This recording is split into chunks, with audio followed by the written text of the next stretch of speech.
This video covers Section 1 of Chapter 9, where we'll begin to learn about hypothesis testing. We'll learn about the null and alternative hypotheses and how to formulate those, focusing on a single population mean. We'll begin to understand Type 1 and Type 2 errors, figure out how to determine when we can reject or accept hypotheses. We'll learn how to use a test statistic along with a critical value to test a hypothesis. We'll also learn about the p-value approach to testing a hypothesis. So what is a hypothesis test? Well, remember back at the very beginning, we learned about statistical inference.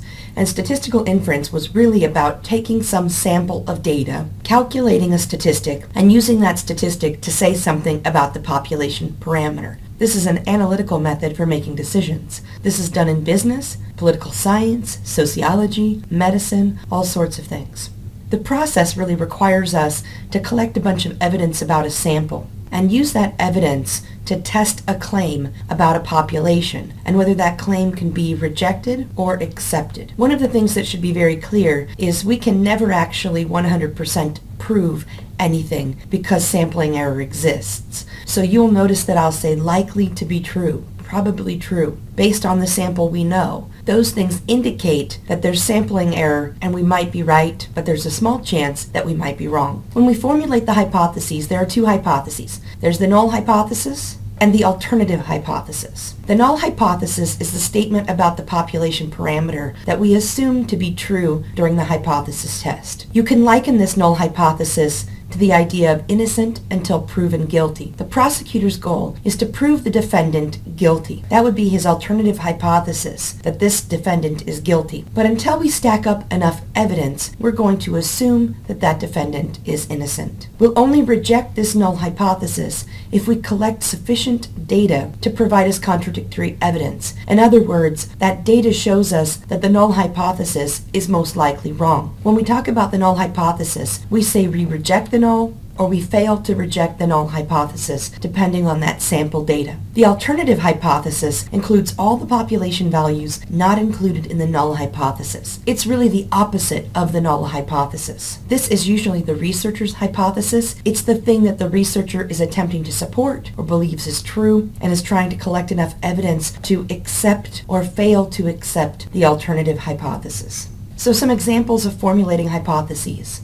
One way that we do this is to test the status quo. We believe the soda machine should be filling cans to 12 ounces. If it's not filling cans to 12 ounces on average, we need to adjust the machine. If the machine is overfilling the cans, we're giving away our profit. If the machine is underfilling the cans, we're shorting our customers and could get in trouble with the weights and measures department. To test the status quo then, the null hypothesis is the status quo. We assume that the machine is filling correctly. We collect a sample of data and see if we can show that the machine is filling at something other than 12 ounces. If we find a mean fill that's really low, we may reject the null hypothesis. If we find a mean fill that's very high, we also may reject the null hypothesis. We could test a researcher's hypothesis. Michelin has produced a new tire, and they want to prove that that tire will last more than 60,000 miles. For ethical treatment and truth in advertising, we have to assume initially that in fact the tire lasts on average less than or equal to 60,000 miles. And then see if we can collect enough sample evidence from the tires that we test to prove that that tire lasts more than 60,000 miles. We could also test a claim about a population. So suppose the bank is interested in finding out if customers really are waiting less than 15 minutes at their bank. So we start by assuming that customers are waiting at least 15 minutes and see if collecting sample evidence we're actually servicing our customers the way that we hope to service our customers. Notice the null always contains the equality sign, equal to,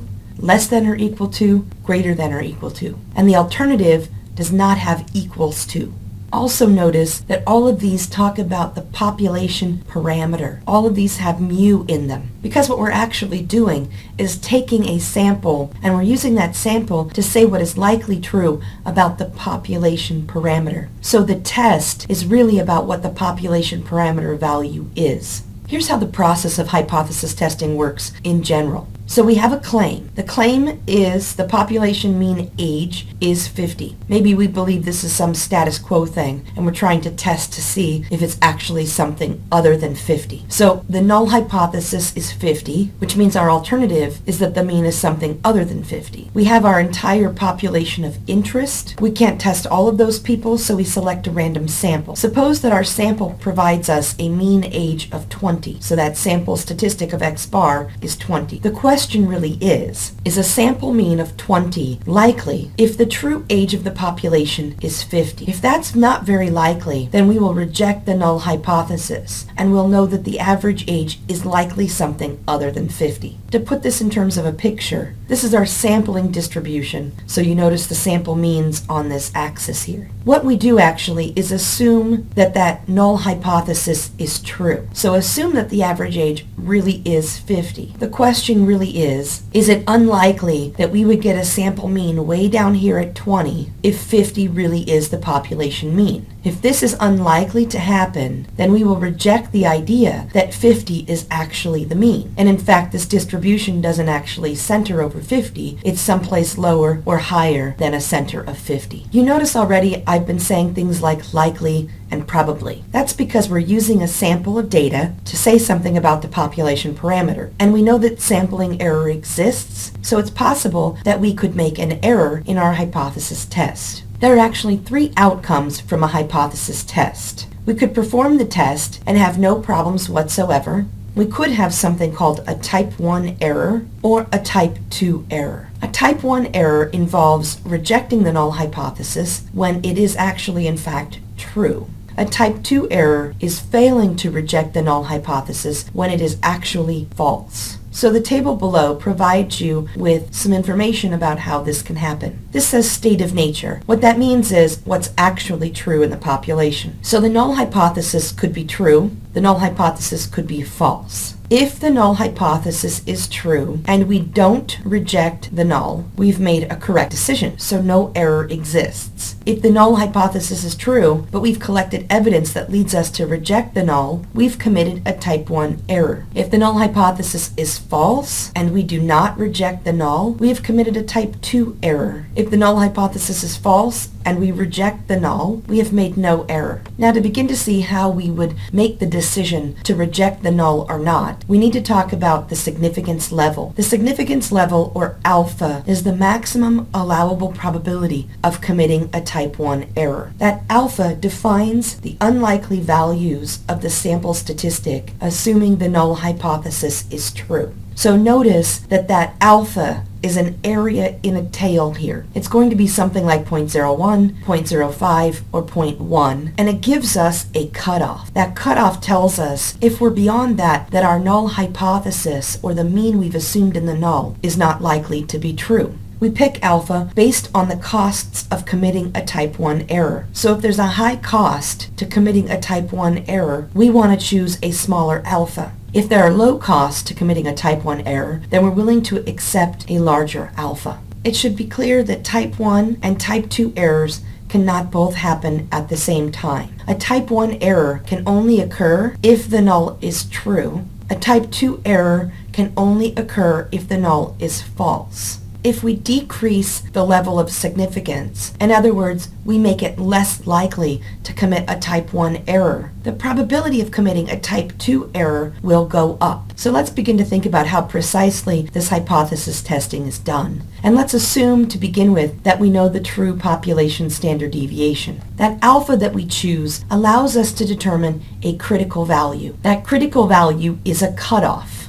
That cutoff can be in z terms, or it could be in sample mean terms. And we've done both of these already. The z critical value comes from norm inverse. The x bar critical value is sort of like calculating a boundary of a confidence interval. So let's pretend that we're looking at a hypothesis test where we assume the mean is greater than or equal to 3, and we're trying to prove that the mean is something less than 3. The center of our sampling distribution then is assumed to be at 3, and we need to either find a number of standard deviations, z, or a sample mean x bar, that if we're below that, we know that 3 is not likely to be the true mean. So we can either use norm inverse, with alpha as our probability to find that cutoff, or we can take that hypothesized mean and subtract out the critical value times the standard error to get that lower bound. This is called a lower tail test because I'm looking for an X bar from my sample way below that hypothesized mean of 3.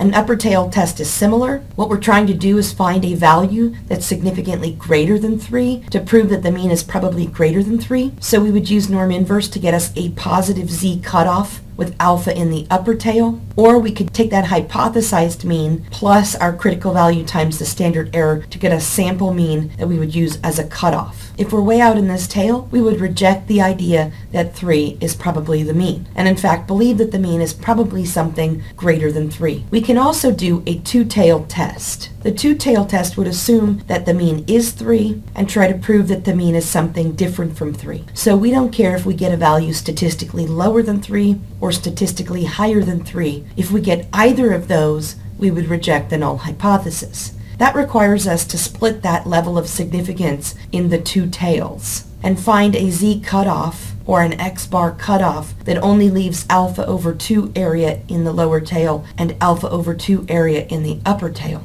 So we can either use the z value approach or we can use the x bar value approach. To use the z-value approach, we would use norm inverse to find a z-critical value. We would take our sample mean and convert it to a z-score using our z-score formula. And if that z-score lies in the rejection region, it's out beyond our z-critical value, we would reject the null. Otherwise, we fail to reject the null. In x-bar units, what we actually do is just find the x-bar critical value and compare our sample mean to that. If our x-bar that we get from our sample is in the rejection region, we reject the null. Otherwise, we fail to reject the null. So let's walk through an example here. Suppose that we read in a magazine that the true mean number of television sets in U.S. homes is at least 3. We think, man, that sounds really high. We want to prove that it's something less than 3 because that just seems beyond a reasonable number for us. Assume that we know the true population standard deviation, and that happens to be 0.8 television sets. We start by specifying the population value of interest. What we're interested in knowing about is the mean number of TVs in U.S. homes. Formulate the hypotheses. So the article says that this is something greater than 3. So we're going to assume they're true. We believe that that average is something less than 3. So the null hypothesis is the average is greater than or equal to 3, and our hypothesis, the one that we're trying to prove true, is that the mean is something less than 3. Notice this is a lower tail test. Specify the desired level of significance. So I'm going to choose alpha is 0.05 for this test.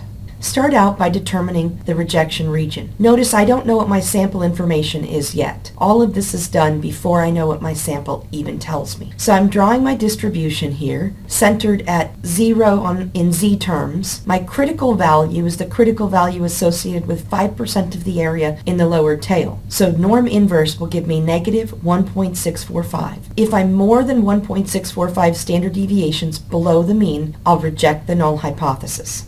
Now we get our sample information. Pretend based on our sample, we got 100 people, and those 100 people had on average 2.84 television sets.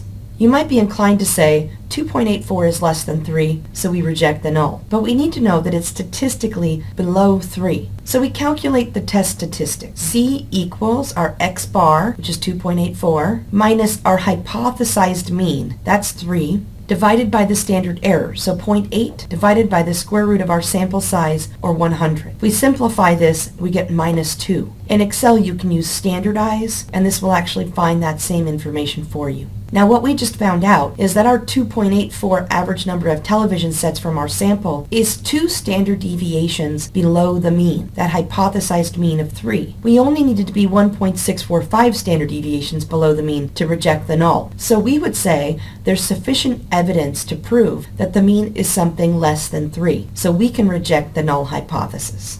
The other way to look at this is to look at it in x bar terms instead of z terms. So the center of the distribution is at 3. We use this formula, the hypothesized mean minus the critical value times the standard error. That gives us an average of 2.8684. That's our cutoff. If we get a sample mean less than 2.8684, we can reject the null hypothesis. Well, our sample mean happened to be 2.84.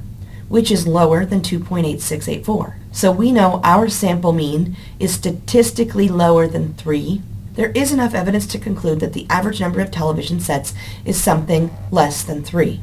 There's another way to approach this testing, and this has actually become the standard way to do this testing. It's called the p-value approach. And the reason that this has become the standard is because many statistical programs will spit out automatically for us the p-value. The p-value is the probability of getting a sample value that's that far or farther away from the hypothesized mean, assuming that hypothesized mean is true. This is also called the observed level of significance.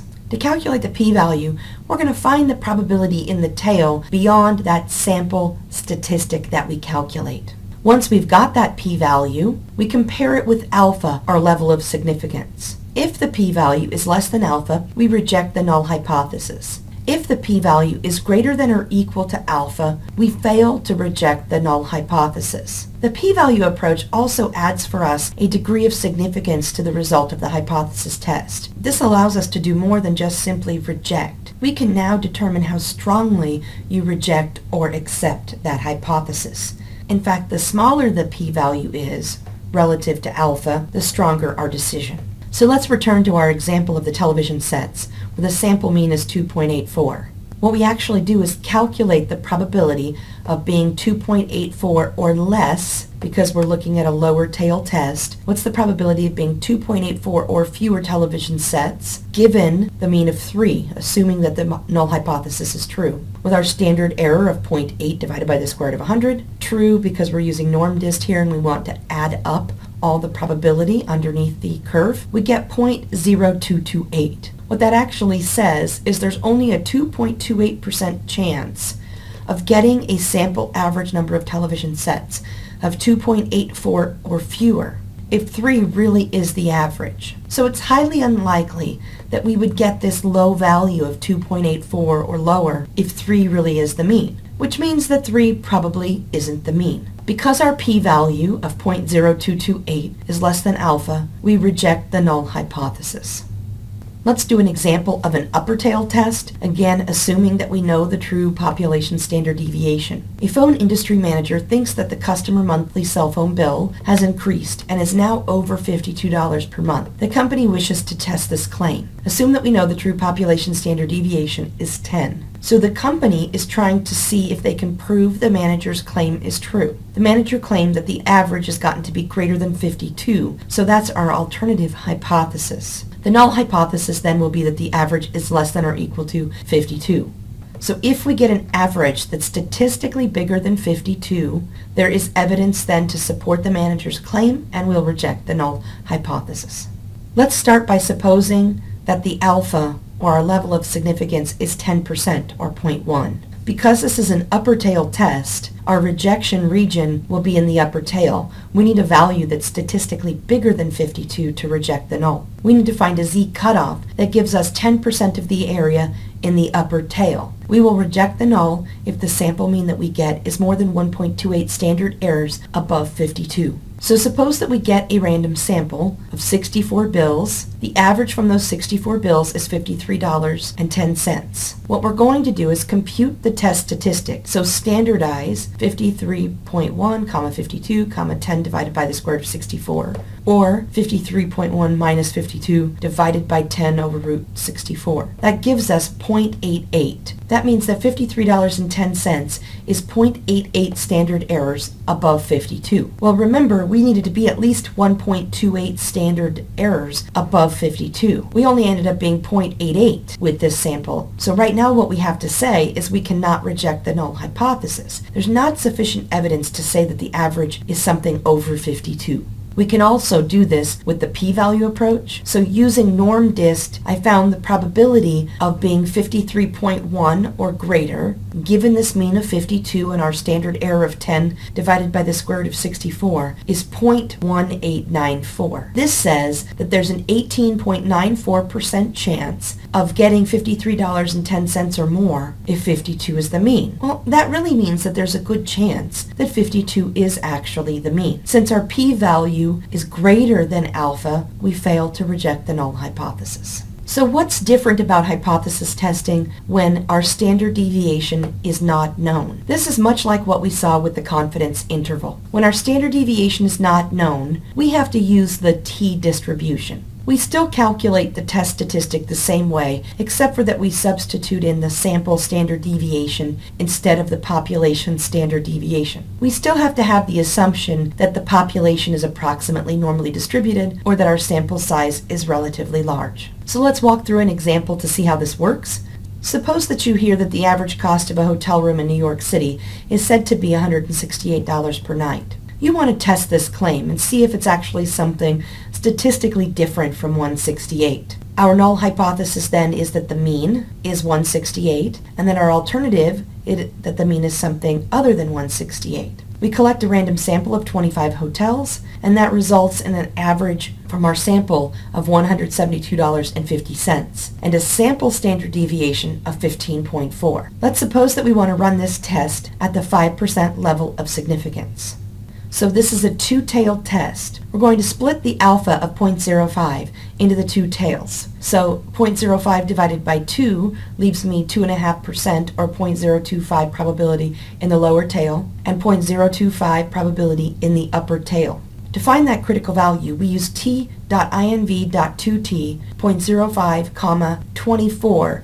Remember, we have 25 minus 1 degrees of freedom, so 24. And that's going to give us the t cutoff here. So we need to be more than 2.0639 standard deviations below the mean or above the mean in order to reject the null hypothesis. We take our 172.5 and turn that into a t-score. So 172.5 minus the hypothesized mean of 168 divided by the standard error, 15.4 divided by the square root of 25. That gives us 1.46 standard errors. That means that 172.5 is only 1.46 standard errors above 168. It needed to be at least 2.06, so we didn't end up in the rejection region with this sample of data. What that means is we cannot reject the null hypothesis. We have not collected enough evidence to show that the true cost is something different than 168 on average.